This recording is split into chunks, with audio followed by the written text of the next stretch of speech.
Welcome to this mini course on web scraping for algo traders using Python. If you're someone who builds trading systems, say analyzes market, or even simply wants more control over your financial data sources, I think this course would be a right fit for you. Typically, as traders, we often need quick access to specific data, right? Maybe you want to extract stock fundamentals from, say, screener.com, or you want to pull live data or screener results from Charting, or even grab option chain information from NSE India, right? Things like that.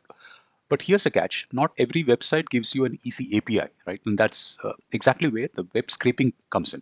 In this mini course, in a few videos and under 30 minutes, you'll learn number one, what are the different methods available to scrape data? Number two, how to scrape static pages using Python packages like requests and Beautiful Soup.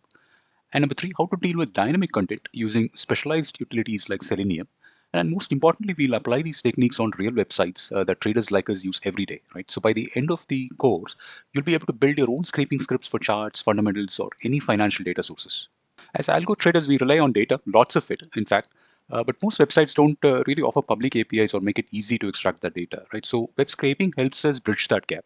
Whether it's pulling the latest PE ratios, reading stock screeners, or collecting even options data, once scraped, this data can feed into your algo systems, Excel models, or even your own trading dashboards. Now, before we jump into the code, let's quickly look at the main ways of how data can be scraped.